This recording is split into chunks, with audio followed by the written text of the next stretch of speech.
ونستعينه ونستغفره ونعوذ بالله من شرور أنفسنا ومن سيئات أعمالنا من يهده الله فلا مضل له ومن يضلله فلا هادي له وأشهد أن لا إله إلا الله وأشهد أن محمدا عبده ورسوله يا أيها الذين آمنوا اتقوا الله حق تقاته ولا تموتن إلا وأنتم مسلمون يا أيها الناس اتقوا ربكم الذي خلقكم من نفس واحدة وخلق منها زوجها وبث منهما رجالا كثيرا ونساء واتقوا الله الذي تساءلون به والأرحام إن الله كان عليكم رقيبا يا أيها الذين آمنوا اتقوا الله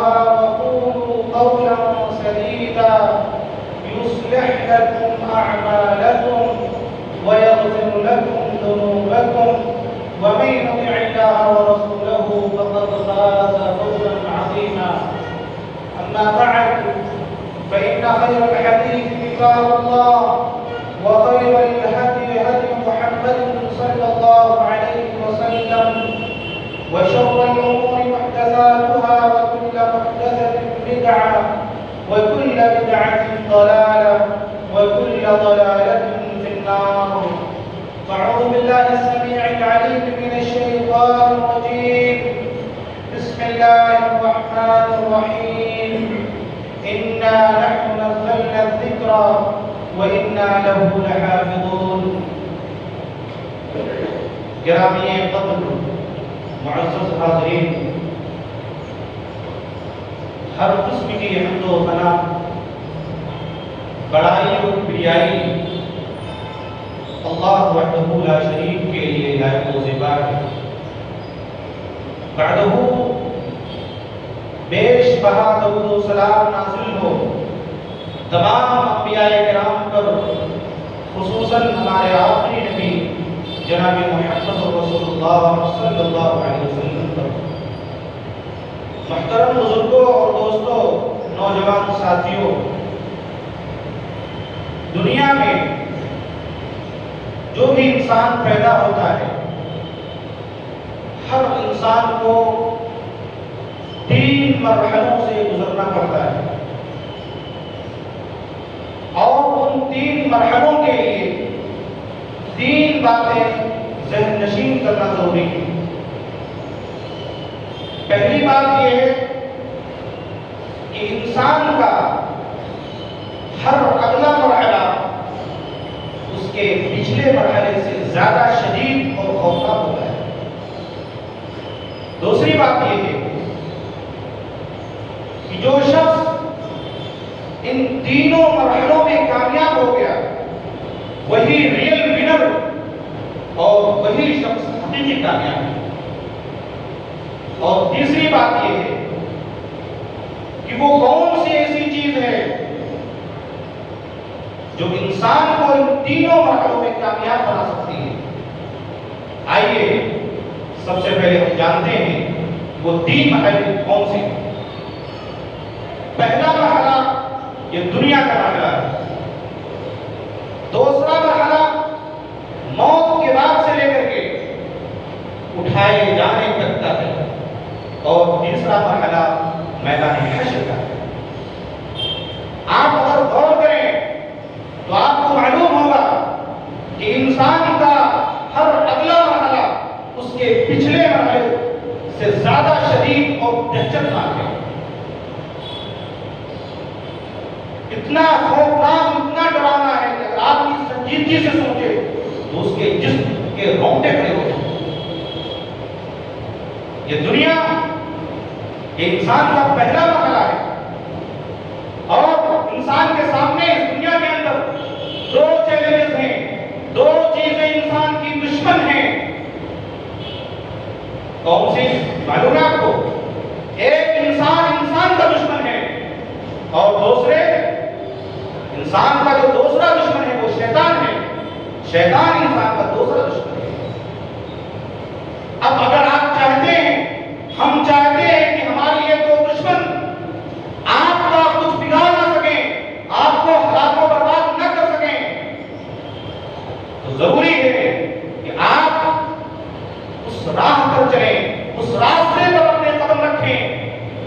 جس راستے کو رب العالمین نے اور اس کے رسول جناب محمد رسول اللہ صلی اللہ علیہ وسلم نے اپنے واضح احکامات اور بیانات کے ذریعے دنیا کے سامنے پیش کیا ہے۔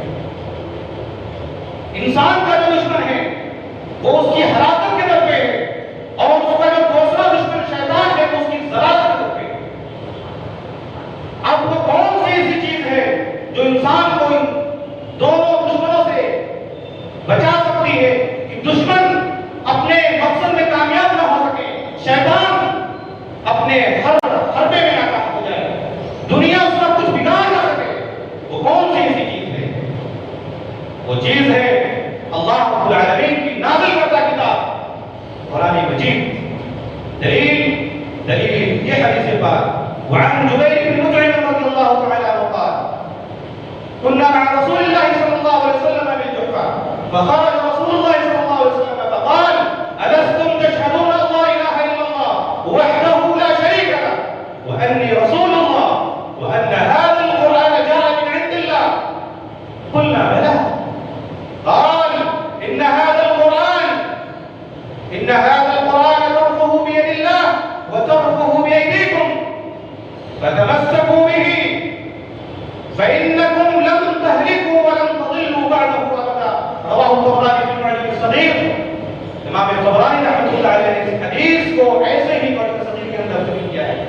راوی مشہور صحابی رسول حضرت جبیر بن مطعم رضی اللہ تعالیٰ عنہ وہ بیان کرتے ہیں کہ ہم رسول اللہ صلی اللہ علیہ وسلم کے ساتھ مقام جحفہ میں تھے کہ رسول اللہ صلی اللہ علیہ وسلم ہمارے پاس آئے اور کہا أَلَسْتُمْ تَشْهَدُونَ أَن لَا إِلَٰهَ إِلَّا اللَّهُ؟ کہ اے میرے ساتھیوں، کیا تم لوگ اس بات کی گواہی نہیں دیتے کہ اللہ کے علاوہ کوئی حقیقی عبادت کے لائق نہیں ہے، وہی حقیقی معبود ہے، اس کا کوئی ساتھی اور شریک نہیں، اس کی ذات میں، اس کی صفات میں وہ یکتا ہے، تنہا ہے، کوئی شریک نہیں ہے؟ اور کیا تم لوگ اس بات کی گواہی نہیں دیتے کہ میں اللہ کا رسول ہوں؟ اور تیسری بات جو آپ نے فرمائی وہ یہ وَأَنَّ هَذَا الْقُرْآنَ جَاءَ مِنْ عِنْدِ اللَّهِ، کیا تم لوگ اس بات کی گواہی نہیں دیتے کہ یہ قرآن جو ہے اللہ کی طرف سے آیا ہے؟ حضرت جبیر بن مطعم فرماتے ہیں کہ ہم تمام صحابہ کرام بیک زباں ہو کر کے کہا کیوں نہیں اللہ کے رسول، ہم گواہی دیتے ہیں کہ اللہ کے علاوہ کوئی عبادت کے لائق نہیں ہے اور آپ اللہ کے سچے رسول ہیں، اور یہ قرآن یہ اللہ تعالیٰ کی نازل کردہ کتاب ہے، یہ آسمان سے آئی ہے۔ اس کے بعد آپ نے ایک بہترین بات بیان فرمائی، آپ نے فرمایا ان هذا القرآن ترفعه بيد الله وترفعه بأيديكم، کہ یہ قرآن جو ہے اس کے دو سرے، ایک سرا اللہ کے ہاتھ میں ہے اور دوسرا سرا تمہارے ہاتھ میں ہے، فتمسكوا به، اس کو مضبوطی سے پکڑ لو، فلن تهلكوا ولن تضلوا بعده ابدا، اگر تم اس کے اس سرے کو جو تمہاری طرف ہے اگر اس کو تم نے مضبوطی سے پکڑ لیا، فلن تهلكوا، تو تمہارا جو انسان دشمن ہے جو تمہاری ہلاکت کے در پہ ہے وہ تمہارا کچھ بگاڑ نہیں سکتا، وہ تمہیں برباد نہیں کر سکتا، اور جو تمہارا دوسرا دشمن شیطان ہے جو تمہیں ضلالت کے راستے پہ لے جانا چاہ رہا ہے وہ بھی تمہیں کوئی نقصان نہیں پہنچا سکتا۔ فلن تهلكوا ولن تضلوا بعده ابدا۔ یہ لوگوں اگر اس دنیا کے اس مرحلے میں کامیاب ہونا چاہتے ہو تو اس قرآن کو مضبوطی سے پکڑ لو، اس کی تعظیم کرو، اس کی توقیر کرو، اس کی محبت کرو، اس کی تلاوت کرو، اس کے اندر غور و فکر کرو، تفکر اور تدبر کرو اس قرآن کے اندر۔ اللہ نے کیسی کیسی نشانیں اس قرآن کے اندر بیان فرمائی۔ آدمی پیسے دے کر کے اخبار خریدتا ہے جھوٹی خبریں پڑھنے کے لیے، مگر یہ قرآن ایسا ہے، یہ ایسی کتاب اور ایسی خبر ہے، اللہ رب العالمین کا ایسا کھلا ہوا مقصد ہے کہ جب سے دنیا آباد ہوئی ہے تب سے قیامت تک ہونے والے سارے واقعات اور ساری خبریں اس میں درج ہیں، مگر اور 100% سچ اور صحیح، مگر لوگ اس کو پڑھتے ہیں، اس کے اندر غور و فکر نہیں کرتے، جس کی ایک ایک بات اور ایک حرف اس کا سچا صداقت تک ہوتی ہے، مگر لوگ اس قرآن کی تلاوت نہیں کرتے۔ اب یہ شخص دنیا میں کامیاب ہے، کون شخص ایسا ہے جو یہ نہیں چاہتا، جس کی چاہت نہ ہو کہ وہ دنیا کے اندر سر اٹھا کر کہیے ہر قوم، ہر شخص، ہر فرد کی یہ آرزو ایک تمنا ہوتی ہے کہ دنیا کے اندر سرخرو ہو، دنیا کے اندر کامیابیوں کے منازل طے کرے، ترقیاں اس کے مقدر بن جائیں. مگر یہ سب حاصل کرنے کے لیے صرف ایک چیز پکڑنی ضروری ہے. وہ چیز کیا ہے؟ قرآن کریم. دلیل یہ حدیث پاک. قال عمر رضی اللہ تعالی عنہ اما ان نبیکم قال ان اللہ یرفع بهذا الكتاب اقواما ويضع به آخرین. رواہ مسلم کی کتاب فضائل القرآن. امام مسلم رحمۃ اللہ علیہ نے اس حدیث کو ایسے ہی جہاں پہ فضائل القرآن کا چیپٹر ہے وہاں پہ ذکر کیا ہے. راوی خلیفہ ثانی حضرت عمر بن خطاب رضی اللہ تعالی وہ بیان کرتے ہیں، وہ کہتے ہیں کہ اے رسول اللہ صلی اللہ علیہ وسلم کے ساتھیوں سنو، اما ان نبیکم قد قال، تمہارے نبی تم سے کہہ گئے ہیں کیا؟ ان اللہ یرفع بهذا الكتاب اقواما، کہ اللہ رب العالمین اس کتاب کے ذریعے قوموں کو عروج عطا فرماتا ہے، قوموں کو ترقیوں کے منازل ان کا مقدر بنا دیتا ہے، قوم کو سربلندی عطا کرتا ہے. وہ قومیں جو ہے سب تک کی جیتی. اور اس کتاب کے ذریعے اللہ رب العالمین قوموں کو ذلت و پستی کے تحت سرا میں پھینک دیتا ہے. یہ ایسی کتاب ہے جو اس کتاب سے وابستگی رکھے گا، جس کتاب کو اپنائے گا، جس کی تعظیم کرے گا، جس کی تلاوت کرے گا، اس قوم کو ترقی کے منازل ان کو مقدر بنا دے گا. اور اس کتاب کو، اس قرآن کو چھوڑ دے گا، اس رشتے کو ختم کر دے گا، وہ ذلت و پستی کے تحت سرا میں چلا جائے گا. ابھی آدمی پہلے دنیا کے پہلے مرحلے میں کامیاب ہو، دوسرے مرحلے میں پہنچتا ہے موت کے بعد، اور اتنا خوفناک، اتنا دہشتناک منظر ہے. میں نے گاؤں سے پہلے کئی قسطوں میں تمام تفصیلات آپ کے سامنے بیان کر دی. آئیے ایک حدیث پڑھ دیتا ہوں. حدیث اس طرح ہے. وعن هاني مولى عثمان رضي الله تعالى عنه كان عثمان رضي الله تعالى عنه إذا وقف على قبر يبكي حتى يبل لحيته فقيل له تذكر الجنة والنار فلا تبكي وتبكي من هذا. قال فإن رسول الله صلى الله عليه وسلم قال إن القبر أول منازل الآخرة. رواه ابن ماجه في كتاب الزهد. امام ابن ماجه رحمۃ اللہ علیہ نے جہاں پہ کتاب الزہد کا چیپٹر ہے وہاں پہ اس حدیث کو ایسے ہی نقل کیا ہے. راوی رسول اللہ صلی اللہ علیہ وسلم کے داماد محترم حضرت عثمان غنی رضی اللہ تعالیٰ عنہ کے آزاد کردہ غلام حضرت علی رضی اللہ تعالیٰ عنہ وہ بیان کرتے ہیں کہ میرے آقا حضرت عثمان اذا وقف على قبر، جب وہ کسی قبر سے گزرتے تو اس قبر پر کھڑے ہو کر کے زار و قدار ہونے لگتے اور اس قدر ہوتے حتیٰ یبل لحیته کہ ان کی داڑھی مبارک آنسوؤں سے تر ہو جاتی، بھیگ جاتی تھی. اتنا بڑا آدمی اللہ حضرت عثمان غنی رضی اللہ تعالیٰ ایک مرتبہ جنگ تبوک کے موقع پر اتنا چندہ دیا کہ اگر اس کو کیلکولیشن کیا جائے تو کروڑوں کا حساب بنتا ہے. ایک مرتبہ اتنا چندہ دیا، اتنا بڑا آدمی ہو کر کے اللہ کے رسول صلی اللہ علیہ وسلم نے ایک نہیں 8 مرتبہ جنت کی بچا. عثمان تم جنتی ہو، عثمان اگر تمہارے سے ایک بھی عمل، ایک بھی نیکی نہ کرو تب بھی جنت تمہارے اوپر واجب ہوگی. وہ عثمان اس کا ہی حال ہے، دولت اور پیسوں کے انبار ہیں، مگر جب کسی قبر پر کھڑے ہو رہے ہیں، کسی قبر سے گزر رہے ہیں تو کھڑے ہو کر کے اس قدر زار و قدار سے رو رہے ہیں اللہ اکبر، ان کی داڑھی آنسوں سے تر ہو جائے. اتنے حساس دل ہوا کرتے تھے صحابہ کرام، اتنا خوفناک منظر ہوتا ہے. اور آج آج لوگوں کے پاس پیسے آتے ہیں تو اس کو نہ حشر سے، نہ قبر سے، نہ نماز سے، کسی چیز سے کوئی مطلب نہیں ہے. وہ اپنے پیسوں میں، اپنی دنیا میں مست رہتا ہے. یہ آج ہمارا ایمان ہو چکا ہے.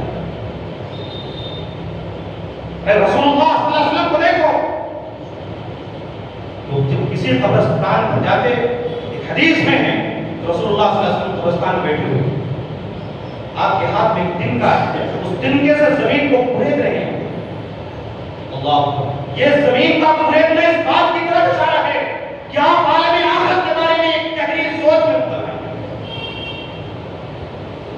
اور صحابہ کرام کا حال یہ ہے کہ آپ صلی اللہ علیہ وسلم کے ارد گرد بیٹھے ہوئے اور اس قدر اس طرح سے بے حرکت و بے عمل بیٹھے ہوئے کانہ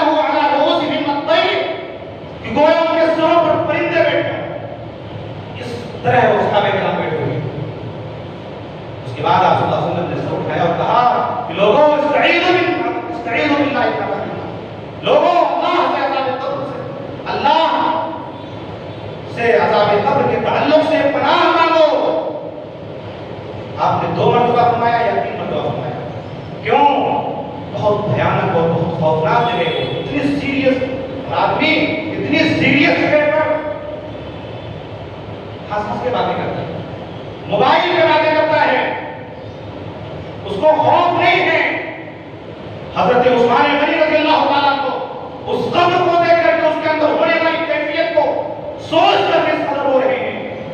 اور آج ہم اور آپ جا کر کے وہاں پہ دنیا کی باتیں کر رہے ہیں، اپنے بزنس کی بات کر رہے ہیں، رشتہ داروں سے ہنس کر کے باتیں کر رہے ہیں، فون پہ لگے ہوئے ہیں۔ یہ ہمارا اس آدمی کو قبر میں دفن کر دیا گیا۔ 2 فرشتے آتے ہیں، 3 ملکان، 2 فرشتے آتے ہیں، 3 سوال کرتے ہیں، 4 سوال کرتے ہیں۔ ایک سوال کرتے ہیں، من ربک، بول تیرا رب کون ہے؟ وہ پہلے مرحلے میں کامیاب ہو چکا ہے، یہاں بھی کامیاب اس کو ہونا ہے۔ وہ کہتا ہے تیرا رب اللہ ہے۔ من نبیک، ما دینک، تیرا دین کیا ہے، تیرا نبی کون ہے؟ وہ بولتا ہے میرا دین اسلام ہے، میرے نبی محمد رسول اللہ صلی اللہ علیہ وسلم۔ اب اس سے ایک سوال کرتے ہیں فرشتے، وما یدریک، تو نے تینوں سوالوں کے جوابات دیے ہیں، یہ جوابات تم نے کہاں سے حاصل کیا؟ تمہیں کیسے معلوم چلا کہ میرا رب اللہ ہے، میرا نبی محمد صلی اللہ علیہ وسلم ہے، میرا دین اسلام؟ تمہیں معلوم کیسے ہوا؟ وہ کہتا ہے، وہ جواب دیتا ہے، قرأت کتاب اللہ فآمنت بہ وصدقت، میں نے رب العالمین کی کتاب قرآن مجید کو پڑھا، اس پر ایمان لایا، اس کی تصدیق کی۔ یہ قرآن آپ کو قبر میں بچا رہا ہے، آپ کی حفاظت کر رہا ہے عذاب سے، آپ کی جواب دینے میں آسانی پیدا کر رہا ہے، کیونکہ مردہ وہاں پہ جواب دیتا ہے، قرآن کتاب اللہ، میں نے اللہ کی کتاب کو پڑھا ہے، اور اس کتاب کی دین ہے، اس کتاب کی برکت ہے، جس کی وجہ سے میں تینوں سوال کے جواب دے رہا ہوں۔ بات بھی یہاں بھی کامیاب ہو گیا، قبر کے تمام عذابوں سے وہ بچ گیا، میدان حشر پہنچتا ہے۔ اللہ میدان حشر نفسی نفسی کا عالم ہے۔ یوم یفر المرء من اخیہ وامہ وابیہ وصاحبتہ وبنیہ، بھائی بھائی سے بھاگ رہا ہے، بچے اپنے ماں باپ کو دیکھ کر بھاگ رہے ہیں، بیوی اپنے شوہر کو دیکھ کر کے بھاگ رہی ہے، وہاں کوئی کسی کو پوچھتا نہیں ہے۔ اور وہ تو میدان محشر کی بات ہے، آج حالات ایسے ہو گئے ہیں کہ ایک بھائی اپنے بھائی کو دیکھ کر کے بھاگا، محلے میں رہتا ہے اور مہینوں بھائی سے ملاقات اس کی خبر بھی نہیں ہے۔ یہ میدان محشر سے بڑا محشر کفا ہو گیا دنیا کے اندر۔ بچے، وہ بچے جن کے والدین اپنے بچوں کے لیے راتوں کو نیند اور دن کا چین کے اوپر آرام کر لیتے ہیں، وہ بچے ماں باپ کو نہیں پوچھتے۔ یہ حالت ہو گئی آج، بیوی اپنے شوہر کی باقی کر رہی، آج یہ حالات ہیں۔ وہاں میدان میں وہاں نفسی نفسی کا عالم ہوتا ہے، دنیا میں لوگ نفسی نفسی کے عالم ہیں۔ بھائی 3 دن سے بھوکا، اس کا کاروبار نہیں چل رہا، اس کے بیٹی کی شادی نہیں ہو پا رہی، اور ایک بھائی ہے انہیں گمراہ کر رہا، دوسرے جگہوں پہ ڈونیشن کر رہا، خود پیسے دے رہا ہے۔ پیسے دینا اچھی بات ہے، اللہ کی راہ میں خرچ کرنا بہت اچھی بات ہے، مگر پہلے اپنے گھر کی خبر لو، اپنے قریب، اپنے رشتہ داروں، اپنے بھائی بہن، اپنے پڑوس کی خبر لو۔ اب وہ آدمی پھنس گیا ہے، پوری طرح پریشان ہے، حیران و ششدر ہے، اپنے دائیں دیکھتا ہے، اس کے برے نام اعمال، بائیں دیکھتا ہے برے نام اعمال، پیچھے دیکھتا ہے برے نام اعمال، چاروں طرف دیکھتا ہے، اور سامنے رب الجلال اپنی عزت و جلال کے ساتھ بیٹھا ہوا ہے، بولتا ہے تیرے پاس کچھ ہے اپنی صفائی کے لیے، اپنے بچاؤ کے لیے کچھ رکھے ہو، کھلائے ہو؟ حیران و ششدر، بالکل پریشان۔ اتنے میں ایک چیز آتی ہے وہاں پر اس کے سامنے، کیا معلوم ہے؟ قرآن کریم، جہاں کوئی کسی کے کام آنے والا نہیں، وہاں قرآن کریم آتا ہے، اور آ کر کے اللہ سے بحث شروع کر دیتا ہے، بن جاتا ہے اس کے، اور اللہ کے ترجمہ کر جاتا ہے۔ جو قرآن کریم کی کتاب ایسی ہے وہ اللہ سے بحث شروع کر دیتا ہے. وہ دن ایسا ہوگا کہ اس دن اللہ رب العالمین سے کوئی زبان درازی نہیں کر سکتا, کوئی باری بلا سے منہ نہیں چلا سکتا, مگر یہ کتاب ایسی ہے کہ آج کیوں کہ اللہ کا کلام ہے اور اللہ کا کلام اللہ سے بحث کر سکتا ہے. اسی وجہ سے رسول اللہ صلی اللہ علیہ وسلم نے بیان فرمایا کہ اقرؤوا القرآن فإنه يأتي يوم القيامة شفيعا لأصحابه. رواہ مسلم نے کتاب فضائل القرآن. امام مسلم رحمۃ اللہ علیہ اس حدیث کو ایسے کتاب فضائل القرآن کے اندر لائے ہیں.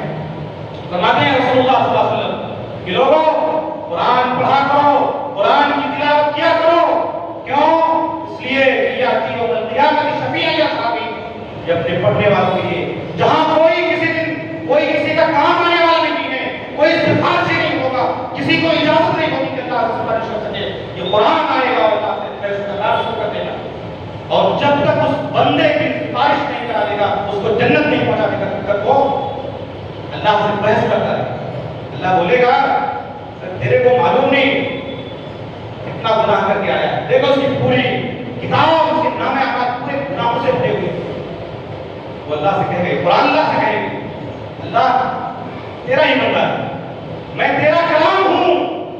اس دنیا میں یہ صبح و شام میری تلاوت کیا کرتا, مجھ سے بڑی محبت کیا کرتا تھا, بڑی وابستگی رکھتا تھا. اللہ اس کو معاف کر دے, تیرا کلام تجھ سے سفارش کر رہا ہے. اللہ رب العالمین نے اس کلام کی برکت کی وجہ سے اس کو معاف کر دیا. یہ اس کلام کی برکت ہے, اس قرآن کی, اس کتاب کی برکت ہے کہ اگر آپ کو ان تینوں مرحلوں میں کامیاب ہونا ہے تو اپنی زندگی اس قرآن کے ساتھ, اپنا رشتہ اس قرآن کے ساتھ جوڑ لو. صبح و شام اس کی تلاوت کیا کرو اور اس سے محبت کرو, اس کی تعظیم کرو, اس کی آیتوں پر غور و فکر کرو, تفکر کرو, تدبر کرو. وہ رسول صلی اللہ علیہ وسلم جس پر قرآن اتر رہا ہے اس کو کتنی محبت ہوگی اپنے اس قرآن سے, اس کتاب سے کتنی محبت ہے. آگے حدیث دیکھتی ہے, حدیث اس طرح ہے. وعن ابی موسیٰ الاشعری رضی اللہ تعالی عنہ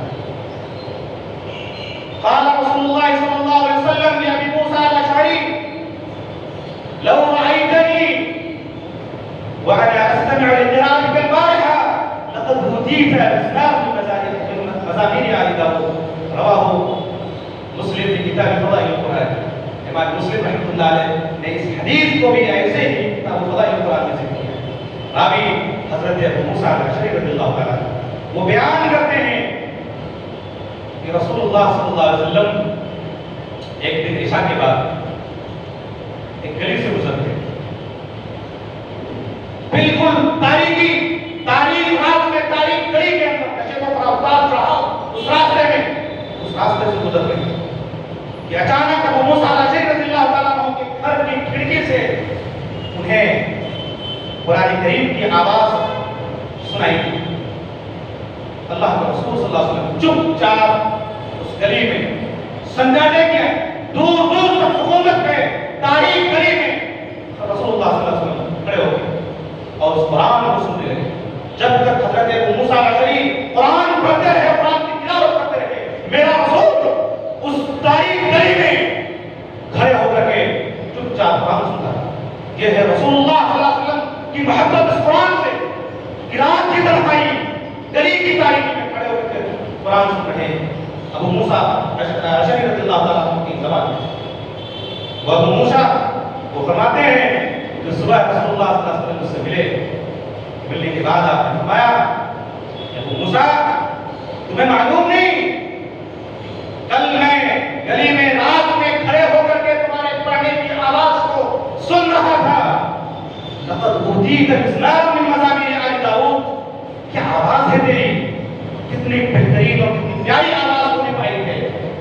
حضرت ابو داؤد علیہ السلام کی بانسریوں میں سے اللہ نے مجھے بانسری دے دی.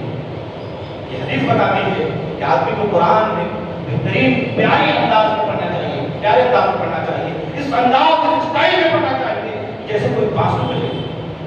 یہ حدیث بتاتی ہے. اسی طریقے سے حضرت عبداللہ بن مسعود رضی اللہ تعالیٰ عنہ بہت بہترین قرآن پڑھتے ہیں, بہت بہترین قرآن پڑھتے ہیں.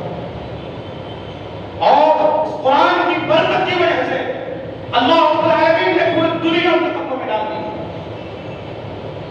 پورا جزیرۃ العرب ان کو دے دیا، عراق دے دیا، ایران دے دیا، مصر دے دیا۔ صحابہ کرام نے اس قرآن کی برکت کو پوری دنیا کو حکومت کی، اور آج 58 مسلم ممالک ہیں انتہائی نکمے اور بدبخت اور بدنصیب قسم کے لوگ، کسی کام کے نہیں۔ صحابہ کرام جو فتح کرتے چلے گئے اس کو سنبھال نہیں پا رہے، یہ حالت ہے۔ کیوں؟ شاعر بولتا ہے وہ زمانے میں معزز تھے مسلمان ہو کر، اور ہم خار ہوئے تعلیم کے قرآن ہو کر، ہم خار ہو گئے ہیں، ذلیل و خوار ہو گئے ہیں، ذلت و پستی کے تحت سار ہم جا چکے ہیں۔ اس لیے اگر دنیا کے اندر سر اٹھا کے جینا ہے، عزت کے ساتھ جینا ہے، تو اس قرآن سے اپنے رشتے کو استوار رکھو، اس قرآن سے محبت کرو، اس کی تلاوت کرو، اس کے اندر فکر کرو۔ انشاءاللہ دنیا میں بھی ہم کامیاب و کامیاب ہوں گے، برزخ میں بھی ہم کامیاب ہوں گے، آخرت میں بھی کامیاب ہوں گے۔ اللہ رب العالمین سے بھی دعا ہے کہ اللہ رب العالمین ہمیں قرآن سے محبت کرنے، اس کی تعظیم کرنے، اس کی توقیر کرنے، اس سے رشتے کو مضبوط کرنے کی توفیق عطا فرمائے۔ اے اللہ، جب تک ہم زندہ رہیں اسلام کو زندہ رہیں، اور جب ہمارا خاتمہ ہو تو ایمان کو ہو۔ اے اللہ، ہمارے جو بھی مسلمان بھائی بہن جو بھی مریض ہیں، اللہ کو شفائے کاملہ عاجلہ عطا فرما۔ اے اللہ، ہمیں سے جو لوگ بھی تیری رحمت کو جا چکے ہیں اس لاک ڈاؤن میں اور اس مہاماری میں، جو لوگ بھی تیری رحمت کو جا چکے ہیں، اللہ انہیں شہادت کی موت نصیب عطا فرما، انہیں شہادت کا درجہ عطا فرما۔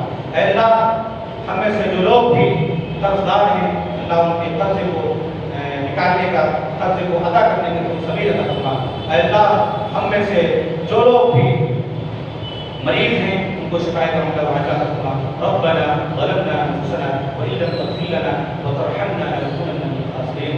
ربنا آتنا في الدنيا حسنة وفي الآخرة حسنة وقنا عذاب النار۔ أقول قولي هذا أستغفر الله لي ولكم ولسائر المسلمين فاستغفروه إنه هو الغفور الرحيم۔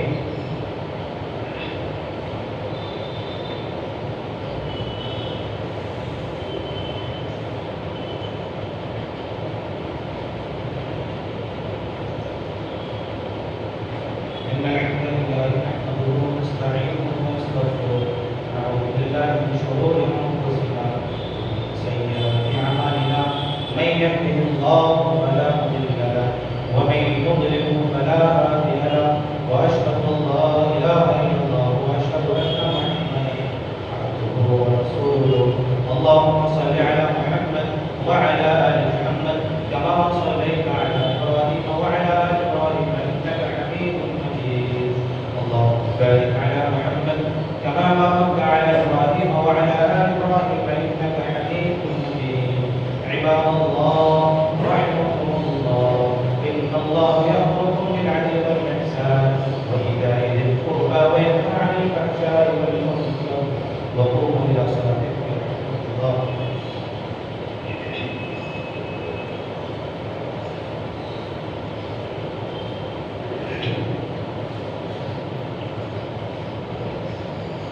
الله أكبر الله أكبر، أشهد أن لا إله إلا الله، أشهد أن محمد رسول الله، حي على الصلاة حي على الفلاح، قد قامت الصلاة